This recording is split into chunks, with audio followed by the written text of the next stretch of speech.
नमस्कार मंडळी, तर आजच्या आपल्या व्हिडिओची सुरुवात होते आहे कुर्ला मार्केटमधून। थंबनेल बघून तुम्हाला समजलंच असेल, तर बाईकच्या एक्सटर्नल एसेसरीजसाठी आपण इथे कुर्ला मार्केटमध्ये आलो आहोत। इथे खूप व्हरायटी मिळते, एकाच जागी भरपूर दुकानं आहेत इथे। तर त्यातल्याच एका दुकानात मी इथे आलो आहे। या दुकानाचं डिटेल्स मी तुम्हाला व्हिडिओच्या शेवटी देईन। सध्या इथे मिळणाऱ्या गोष्टी मी तुम्हाला या दाखवतो आहे। प्रत्येक बाईकचं प्रत्येक पार्ट्स इथे मिळतं, ओरिजिनली मिळतं आणि कॉपीही मिळतात। तर ते तुम्हाला सगळं बघूनच घ्यावं लागेल। वॉरंटी विचाराल तर वॉरंटी कसल्याच गोष्टीची इथे मिळत नाही। हां, पण तुम्हाला हवे असलेले प्रत्येक गाडीचे पार्ट्स इथे मिळतात, 4 व्हीलरचे सुद्धा आणि 2 व्हीलरचे सुद्धा। 4 व्हीलरचं मार्केट बाहेरच्या साईडला आहे आणि 2 व्हीलरचं मार्केट हे आतल्या साईडला आलो आहे मी। आपल्या बाईकची फॉग लाईटसुद्धा मी इथेच लावून घेतलेली आणि आता आलो आहे हे विंडशील्ड लावायला। तर मी हे हिमालयनचं रॉयल एनफील्डचं विंडशील्ड चूज केलं आहे। ते माझ्या बाईकसाठी मी परफेक्ट बसून घेणार आहे। ग्लास नाही आहे, फायबर मटेरियल आहे हे, पण मला जसं हवे होतं तसंच परफेक्ट आहे। आणि इथे बघू शकता तुम्ही, हे नकल गार्ड आहेत, याला हँडगार्डही म्हणतात, विथ इंडिकेटर लाईट आणि ब्रेक लाईट। चलेगा ना? तर हे सगळं इथेच फिटिंग करून घेतोय मी, कारण बाहेर जाऊन परत ते छोटे मोठे स्क्रू नटबोल्ट वगैरे कुठे शोधत राहणार। त्यामुळे एकाच ठिकाणी एकाच दुकानात सगळं होऊन जाईल। या प्रत्येक दुकानाकडे एक एक मेकॅनिक असतोच, तर ते आपल्याला सगळं काम करून देतात, पण त्याचे ते एक्स्ट्रा वेगळे चार्ज लावतात। आणि इथे आपलं काम सुरू झालेलं आहे। सगळ्यात पहिलं नकल गार्ड लावून घेत आहेत ते। इथे काम करून घेताना मी तुम्हाला एक सजेशन देईन, इथे जसं नाही, कुठेही काम करून घेताना जर तुमच्या बाईकच्या ओरिजिनल पार्ट्स एसेसरीज काढले जात असतील ना, तर ते तुमच्याकडे घेऊन ठेवा, कारण पुढे मागे जाऊन त्या तुम्हाला उपयोगी पडू शकतात। हे जे रेड कलरचं बटन दिसतंय ना, ते आपल्या फॉग लाईटचं आहे। आणि दुसरं जे रेड कलरचं बटन आहे ते आत्ताच आपण लावून घेतलं पार्किंग लाईटसाठी। पार्किंग लाईट म्हणजे त्या बटनवरती सगळ्या लाईट्स ब्लिंक होणार। पावसाळ्यामध्ये ती आपल्याला यूजफुल ठरेल, त्यासाठी लावून घेतो आहे मी ती।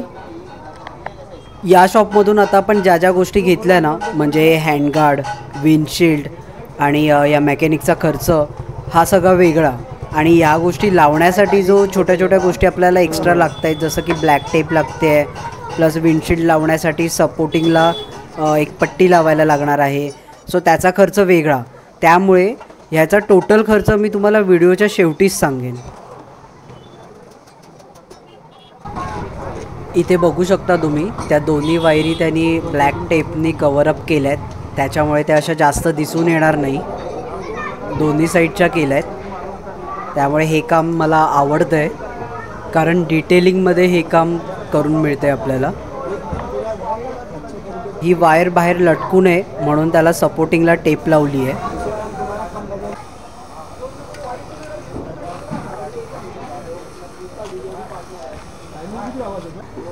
या साईडला सुद्धा टेप लावायचं काम चालू आहे। ॲक्च्युली म्हणूनच मी इथे हे काम करून घेतलं, कारण की या छोट्या छोट्या गोष्टी आहेत, हे ब्लॅक टेप, व्हाईट टेप, किंवा आता आपण जे विंडशील्ड लावणार आहोत त्याच्यासाठी ज्या पट्ट्या लागणार आहेत सपोर्टिंगला, तर त्यासुद्धा इथूनच घेतलेल्या आहेत मी।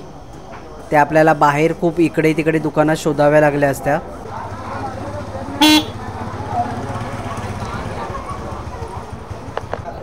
सो फायनली आपलं नकल गार्ड विथ इंडिकेटर्सचं काम झालेलं आहे।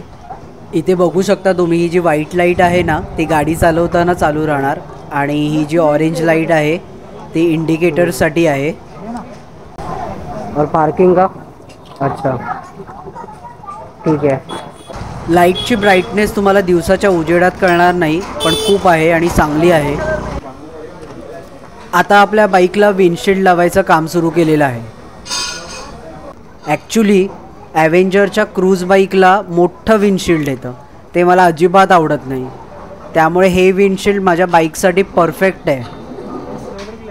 मगाशी रेड कलरचे नट बोल्ट माझ्या हातात होते, पण ते मी चेंज केले आणि हे सिल्वर कलरचे लावले, कारण रेड कलर एकदम असा झाकपाक वाटत होता, सो मला नाही आवडला तो.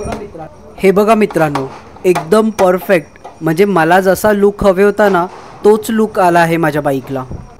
फायनली विंडशील्ड लावायचं कामही झालेलं आहे. मी तुम्हाला ज्या पट्ट्या बोललेलो ना त्या ह्या बघा, या सपोर्टिंगसाठी पट्ट्या इथे 2 लावलेल्या आहेत, त्याच्यामुळे ते विंडशील्ड फिट झालेलं आहे तिथे.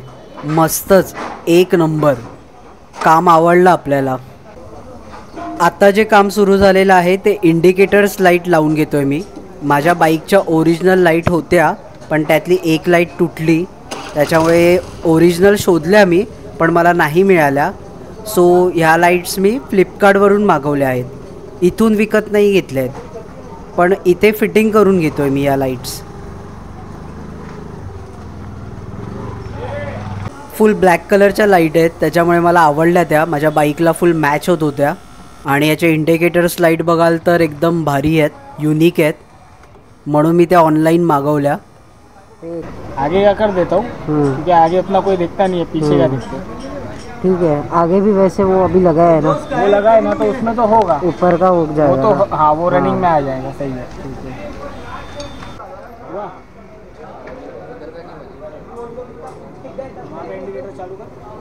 सो फायनली आपली तिन्ही कामं झालेली आहेत. इथे इंडिकेटर लाईट लावून झालेल्या आहेत, पुढे विंडशील्ड लावलेला आहे आणि हँडगार्ड, नकल गार्ड विथ इंडिकेटर्स लावून झालेले आहेत आपले.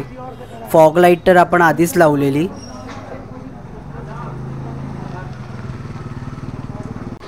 याची फिटिंग चेक करतोय, लूज नाही आहे ना, सगळं ओके आहे.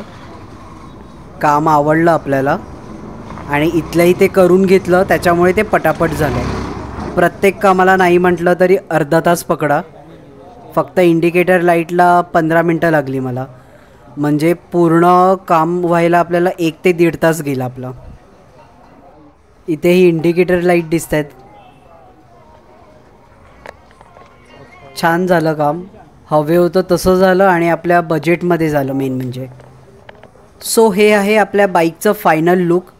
सगळं काम करून झालेलं आहे बाईकचं. आता आपण इकडनं निघूया बाहेर कुठेतरी चांगल्या प्लेसवर जाऊन. मी तुम्हाला सगळ्या डिटेल्स देतो. सध्या तुम्ही हे या शॉपचं कार्ड बघा. तुम्हाला पण जर काही पार्ट्स हवे असतील किंवा काही बाईकचं छोटं मोठं काम करून घ्यायचं असेल तर तुम्ही इथे नक्की येऊ शकता. प्राईस रिजनेबल आहे आणि कमी जास्तसुद्धा करतात ते. So do visit. After modification video तर नाही बनवू शकलो, हां, पण काही इमेज मी तुम्हाला हे दाखवतो आहे. तर मॉडिफिकेशन केल्यानंतरचे हे इमेजेस आहेत.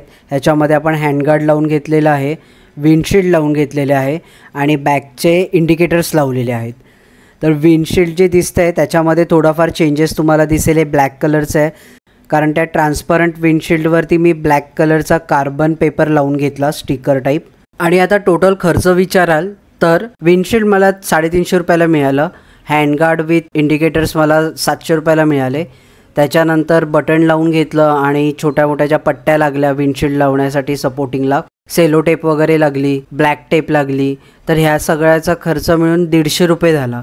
म्हणजे 700 रुपये प्लस 350, 1050 आणि 150 रुपये इतर खर्च, टोटल 1200 झालेले. तर त्यातले 1100 रुपये त्यांनी घेतले माझ्याकडून. आणि तिथले मेकॅनिक हे प्रत्येक कामासाठी तुमच्याकडून 100 रुपये घेतात, मग ते छोटं असू दे किंवा मोठं असू दे. तर हँडगार्ड लावायचे 100 रुपये, विंडशील्ड लावायचे 100 रुपये आणि इंडिकेटर लावायचे 100 घेत होता. पण थोडीशी बार्गेनिंग करून मग 250मध्ये त्यांनी तिन्ही कामं मला करून दिली. म्हणजे टोटल खर्च झाले 1100 प्लस 250 रुपये, 1350 रुपये. 1350 रुपयेमध्ये आपलं सगळं काम झालेलं आहे. आणि हा आपल्या बाईकचा आता लुक आहे. आणि हो, स्टिकर लावायचे 150 रुपये घेतले, म्हणजे 1450 रुपयामध्ये आपला टोटल खर्च झाला आहे. स्टिकर मी तिथे लावून नाही घेतलं, दादरला लावून घेतलं. या इमेजमध्ये तुम्हाला अजून एक बाईकमध्ये चेंज दिसत असेल, ते म्हणजे बाईकची हेडलाईट चेंज केलेली आहे. हो, सेम डेला नाही केली मी, नेक्स्ट वीकमध्ये जाऊन केली, पण तिथूनच चेंज केली. तर इन शॉर्टमध्ये सांगतो, 900 रुपयाला मला ही लाईट पडली आणि 100 रुपये लावण्याचे. आणि ही मी मार्केटमध्ये जाऊनच का लावून घेतली, तर प्रत्येक लाईटचं इंडिकेटरच्या आतली सेटिंग ही वेगवेगळी असते. सो तुम्हाला ऑनलाईन जरी ह्या लाईट्स दिसल्या तरी तुमच्या बाईकला ती परफेक्ट बसेलच असं नाही, कारण त्याचे प्लग अँड प्ले वेगळे असतात. सो म्हणूनच मी तिथल्या तिथे घेतली ॲव्हेंजरसाठी जी सूट होईल ती, आणि तिथल्या तिथे लावूनही घेतली. सो हा फायनली लुक आहे आपल्या बाईकचा. तुम्हाला कसं वाटलं ते मला नक्की सांगा. आणि हो, तुम्ही जर आपल्या चॅनलवर नवीन असाल तर आपल्या चॅनलला सबस्क्राईब करा, व्हिडिओला लाईक करा, कमेंट करा, शेअर करा. आजचा व्हिडिओ इथे स्टॉप करतो. भेटू आता आपण पुढच्या व्हिडिओमध्ये. तोपर्यंत टेक केअर. Bye bye.